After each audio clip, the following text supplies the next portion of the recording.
Good word اسلامی کتابوں کا عظیم مرکز۔ یہاں انڈیا اور انڈیا سے باہر کی چھپی ہوئی کتابیں دستیاب ہیں، مثلاً قرآن مجید کے ترجمے، تفسیر، حدیث، سیرت، اسلامی دعوت، Arabic dictionary, peace and spirituality, اسلام اور سائنس، عربک سکھانے والی کتابیں، بچوں کے لیے قرآن سٹوریز، بچوں کے لیے Arabic and Islamic studies courses, gifts and games. آج ہی کانٹیکٹ کریں۔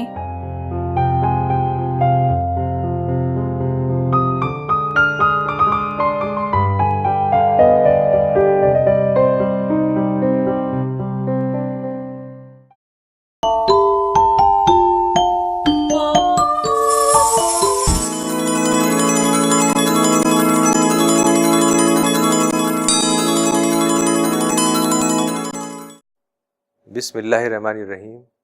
رب اشرح لی صدری ویسر لی امری واحلل عقدۃ من لسانی یفقہوا قولی۔ اس پروگرام میں آپ کا بہت بہت خیر مقدم ہے۔ آج ہم حضرت عبداللہ ابن عباس کی زندگی کے کچھ واقعات آپ کے سامنے رکھیں گے۔ حضرت عبداللہ ابن عباس رضی اللہ عنہ ایک بہت ہی بڑے صحابی تھے اور پروفٹ محمد صلی اللہ علیہ وسلم کے چچا زاد بھائی تھے، یعنی کزن تھے۔ پروفٹ کے کئی انکلز تھے، جن میں 4 انکلز عام طور سے معروف ہیں، جیسے ابو طالب، حمزہ، عباس اور ابو لہب۔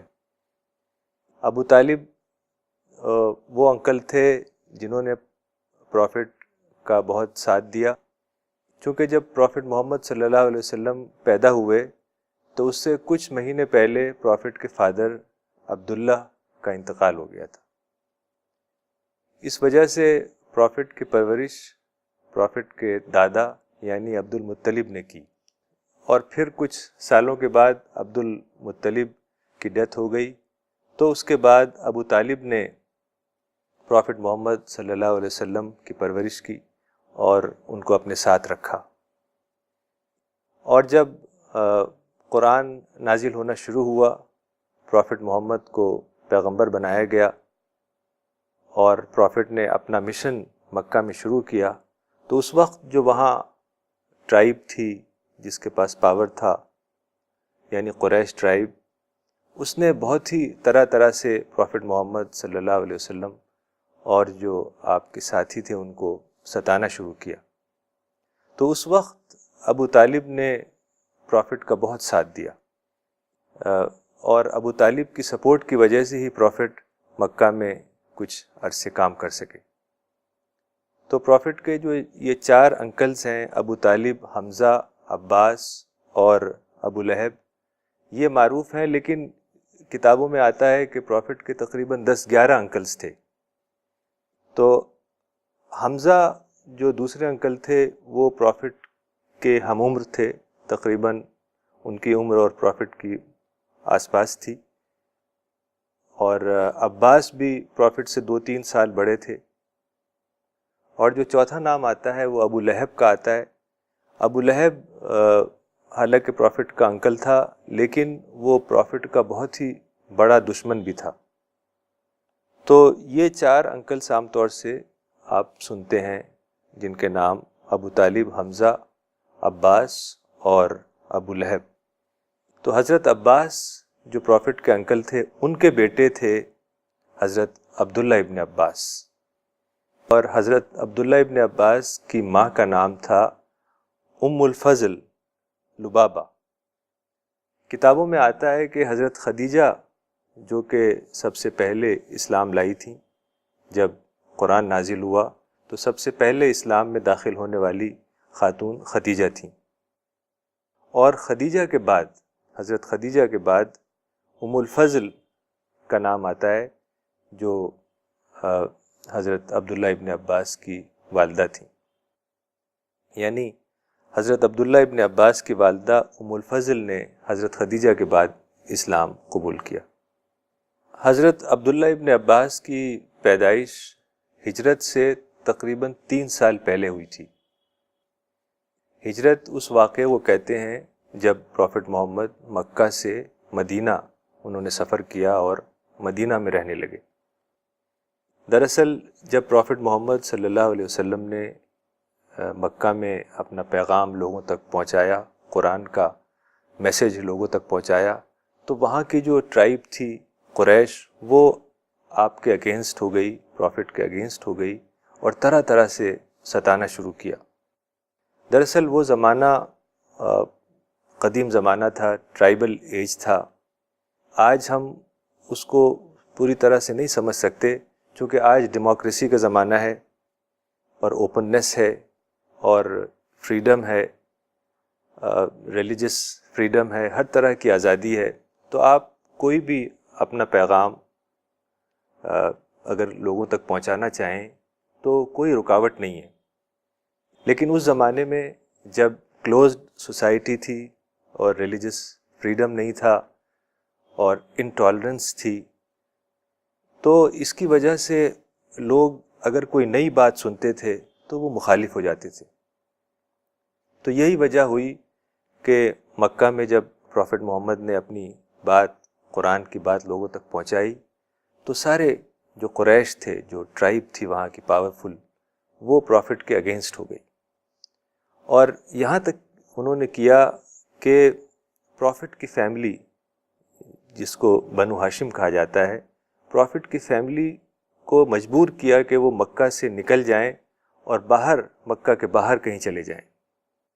تو تقریباً 3 سال تک پروفٹ کی فیملی، پروفٹ کی وائف خدیجہ اور انکلز اور بچے اور بوڑھے، سب لوگ، پوری فیملی جو بنو ہاشم پروفٹ کی فیملی تھی، یعنی جو خاندان تھا، خاندان بنو ہاشم، اس کو مکہ سے باہر جا کے ایک اوپن ایریا میں، جس کو شیب ابی طالب کہا جاتا تھا، ایک بہت بڑا سا پلاٹ تھا خالی مکہ سے باہر پہاڑیوں کے پاس، وہاں ان کو 3 سال رہنا پڑا، یعنی ٹینٹس میں، بہت ہی مشکل حالات، نہ کچھ کھانے کو، نہ پینے کو، اور نہ یہ لوگ جا سکتے تھے، نہ کسی سے کوئی چیز خرید سکتے تھے، نہ کوئی معاملہ کر سکتے تھے، نہ کوئی ڈیلنگ کر سکتے تھے، نہ بزنس کر سکتے تھے، یعنی ٹوٹل بوائکاٹ۔ تو اس زمانے میں جو عرب کلچر تھا، اس کے مطابق کچھ ایسے مہینے ہوتے تھے کہ اس میں ہاسٹیلٹی، جنگ اور لڑائی وغیرہ بند ہو جایا کرتی تھی۔ تو اس کی وجہ سے ان مہینوں میں وہ لوگ، پروفٹ محمد اور ان کی فیملی کے لوگ، بنو ہاشم کے لوگ، واپس مکہ آیا کرتے تھے اور کچھ سامان وغیرہ لے جاتے تھے، جو کچھ تھوڑا بہت کام تھا وہ کرتے تھے۔ تو اس طریقے سے وہ وہاں زندہ رہ سکے، ورنہ بہت ہی مشکل حالات تھے، بہت ہی سنگین حالات تھے، یہاں تک کہ حضرت خدیجہ رضی اللہ عنہا جو پروفٹ کی وائف تھیں، وہ ایک زمانے میں مکہ کی ریچسٹ لیڈی ہوا کرتی تھیں، لیکن حالات اتنے بگڑ گئے کہ جب شیب ابی طالب میں یہ لوگ تھے تو اس وقت حضرت خدیجہ کے پاس صرف 2 چیزیں تھیں، ایک بالٹی اور ایک کپ۔ اس زمانے میں چونکہ پلاسٹک کی بالٹی وغیرہ نہیں ہوتی تھی، تو اس زمانے میں جو بالٹی تھی وہ لکڑی کی بالٹی ہوتی تھی اور کپ بھی لکڑی کا ہوتا تھا۔ تو ایک بار کا واقعہ ہے کہ وہ کپ گر گیا اور ٹوٹ گیا، تو وہ نیا کپ نہیں خرید سکتی تھیں، اس لیے ایک بار ان کے ٹینٹ کے پاس سے ایک کارپینٹر گزرا، تو اس سے کہا کہ تم اس کپ کو ریپیئر کر دو، تو اس نے کچھ تار وغیرہ سے اس کپ کو ریپیئر کر دیا۔ تو اس طریقے سے وہاں حضرت محمد صلی اللہ علیہ وسلم اور آپ کی فیملی کے لوگ، انکلز اور دوسرے لوگ، بچے، بوڑھے، سب وہاں 3 سال تک ٹینٹ میں انہوں نے بہت ہی مشکل حالات گزارے۔ تو انہی 3 سالوں میں حضرت عبداللہ ابن عباس پیدا ہوئے۔ تو جب حضرت عبداللہ ابن عباس پیدا ہوئے تو ان کے فادر یعنی عباس، جو پروفٹ کے انکل تھے، وہ لے کے، گود میں بچے کو لے کے پروفٹ کے پاس آئے، تو پروفٹ نے بچے کو کس کیا اور برکت اور رحمت کی دعائیں کی۔ تو حضرت عبداللہ ابن عباس جب ہجرت ہوئی پروفٹ کی، یعنی مکہ سے مدینہ گئے، تو وہ ساتھ میں نہیں گئے بلکہ کافی دنوں کے بعد گئے۔ جب پروفٹ نے ہجرت کی یعنی مکہ سے مدینہ گئے، تو جو صحابہ تھے، جو پروفٹ کے کمپینینز تھے، جو ساتھی تھے آپ کے، وہ سب ایک ایک کر کے مکہ چھوڑ کر مدینہ چلے گئے۔ لیکن حضرت عباس، جو عبداللہ ابن عباس کے فادر تھے، وہ کافی دنوں تک مکہ میں رہے اور فتح مکہ سے کچھ عرصے پہلے مدینہ اپنی فیملی کو لے کے مدینہ گئے۔ تو اس وقت حضرت عبداللہ ابن عباس کی ایج 11 سال تھی۔ تو جب حضرت عبداللہ ابن عباس آئے مدینہ تو وہ چھوٹے بچے تھے، 10-11 سال کی ایج تھی۔ تو ان کے فادر پروفٹ محمد کے پاس ان کو لے کے آئے اور کہا کہ آپ اس کو اپنے پاس رکھیے اور آپ عبداللہ کا خیال کیجئے اور اس کو علم اور حکمت کی باتیں بتائیے۔ تو رسول اللہ صلی اللہ علیہ وسلم نے عبداللہ ابن عباس کے سر پہ ہاتھ پھیرا اور بہت ہی گہری دعائیں دیں۔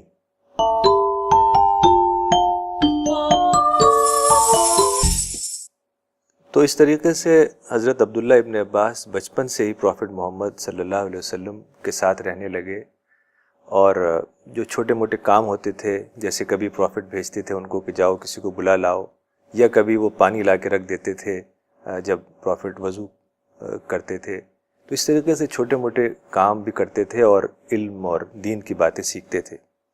تو ایک بار کا واقعہ ہے، عبداللہ ابن عباس بتاتے ہیں کہ میں جب چھوٹا تھا تو میں باہر گلیوں میں جو بچے ہوتے ہیں ان کے ساتھ کھیلنے لگا، تو میں نے دیکھا کہ اس وقت پروفٹ آ رہے ہیں، تو میں ایک گھر میں گھس گیا اور دروازے کے پیچھے چھپ گیا۔ لیکن تھوڑی دیر میں پروفٹ وہاں آ گئے اور مجھے انہوں نے آ کے پکڑ لیا اور کہا کہ تم مجھے دیکھ کر چھپ کیوں گئے؟ تو پھر کہا پروفٹ نے کہ اچھا تم جاؤ اور معاویہ کو بلا لاؤ۔ تو حضرت عبداللہ ابن عباس کہتے ہیں کہ میں دوڑا دوڑا گیا اور معاویہ سے کہا کہ آپ کو رسول اللہ صلی اللہ علیہ وسلم بلا رہے ہیں۔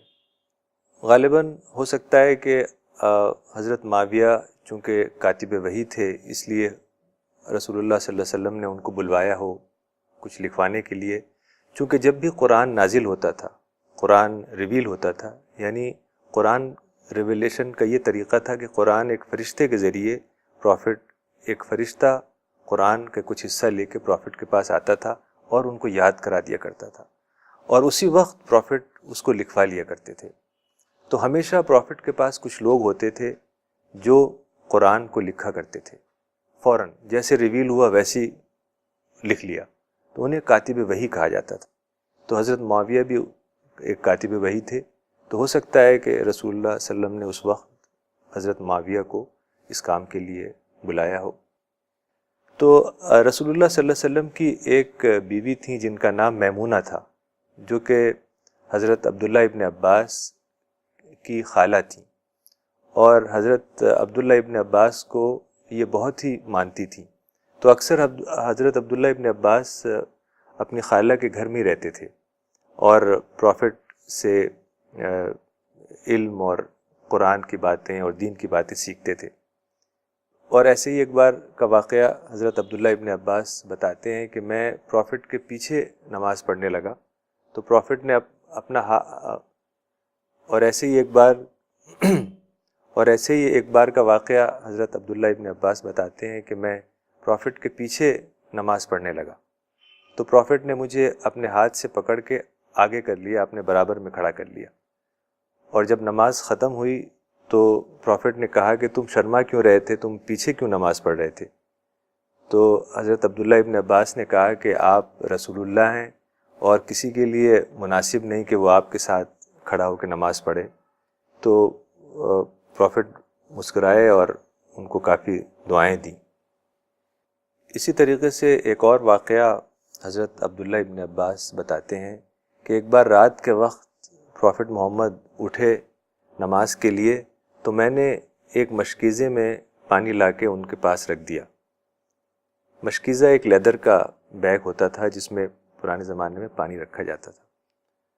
تو جب پروفٹ محمد نے وضو کیا تو اس کے بعد پوچھا کہ یہ مشکیزہ کس نے یہاں لا کے رکھا تھا؟ تو آپ کی اہلیہ حضرت میمونہ نے کہا کہ یہ عبداللہ ابن عباس نے رکھا تھا. تو پروفٹ محمد نے بڑی گہری دعائیں دیں حضرت عبداللہ ابن عباس کو.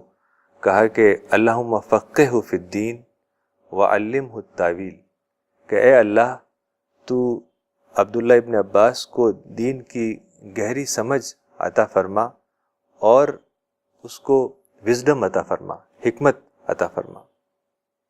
اور غالباً اسی دعا کی وجہ سے حضرت عبداللہ ابن عباس جب بڑے ہوئے تو بہت بڑے اسکالر بنے اور بہت بڑے قرآن کے کومنٹیٹر بنے، یعنی مفسر بنے، یعنی قرآن کی باتوں کو انہوں نے ایکسپلین کیا. کہا جاتا ہے کہ حضرت عبداللہ ابن عباس بہت ہی غور و فکر کرتے تھے اور بہت ہی چیزوں کو گہرائی سے سمجھتے تھے. اصل میں آج کل عام طور سے یہ ہوتا ہے کہ قرآن کو لوگ بس عربی میں پڑھ لیتے ہیں اور سمجھتے ہیں کہ بس یہ کافی ہے، اور عربی زبان بھی نہیں آتی. تو یہ ضروری ہے کہ قرآن کو سمجھ کر پڑھا جائے. صرف عربی میں پڑھنا کافی نہیں ہے، بلکہ قرآن کا پڑھنے کا طریقہ یہ ہونا چاہیے کہ قرآن آپ نے عربی میں پڑھا، جس کو تلاوت کہتے ہیں، اور پھر آپ نے اس حصے کو، جس حصے کو آپ نے پڑھا ہے اس کا ٹرانسلیشن آپ نے پڑھا. یعنی جس لینگویج میں بھی آپ کو آسانی ہے، اردو یا ہندی یا انگلش، تو آپ کے پاس ہر وقت قرآن کے اس طرح کے ٹرانسلیشن ہونے چاہیے جو بہت ہی آسانی سے دستیاب ہیں. صرف جس میں ٹرانسلیشن ہو، چاہے انگلش، اگر آپ کو انگلش میں سہولت ہے تو انگلش میں پڑھیں، یا ہندی میں اگر آپ کو سہولت ہے تو ہندی کے ٹرانسلیشن اپنے پاس رکھیں.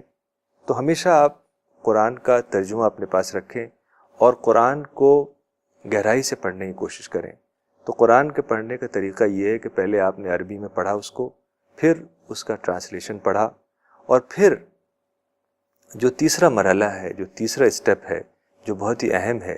پہلا اسٹیپ تو یہ ہے کہ آپ نے عربی میں پڑھا، اور دوسرا اسٹیپ یہ ہے کہ آپ نے اس کا ٹرانسلیشن پڑھا اور اس کے جو بیسک میننگ ہے وہ سمجھے. لیکن اس کے بعد کا جو اگلا اسٹیپ ہے وہی اہم اسٹیپ ہے کہ آپ نے اس حصے کو، جو قرآن کا آپ نے حصہ پڑھا تھا، اس پہ غور کیا، جسے تدبر کہا جاتا ہے. یعنی غور و فکر سے آپ باتوں کی گہرائی تک پہنچتے ہیں. چونکہ قرآن کے بارے میں حدیث میں آتا ہے کہ اس کے کچھ ظاہری میننگ ہے جو بیسک میننگ ہے، اور کچھ ڈیپر میننگ ہے. لِكُلِّ آیَةٍ مِّنْهَا زَہْرٌ وَبَطَن، کہ ہر آیت کا، قرآن کی ہر لائن کا ایک بہت ہی بیسک میننگ ہے اور ڈیپر میننگ ہے.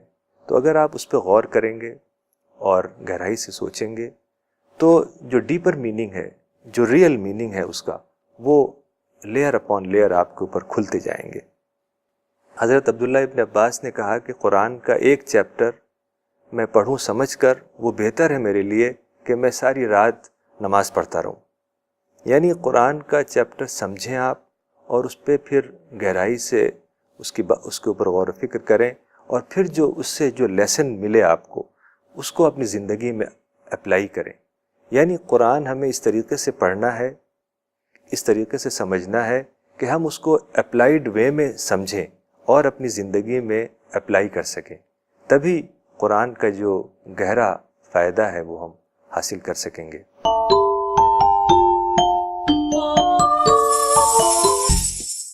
تو اس طریقے سے آج ہم نے حضرت عبداللہ ابن عباس رضی اللہ عنہ، جو کہ ایک بہت ہی بڑے صحابی تھے، کچھ باتیں ان کے بچپن کی آپ کے سامنے رکھی. دراصل جو صحابی تھے، جو صحابہ تھے، صحابی کی جمع ہوتی ہے، پلورل ہوتی ہے.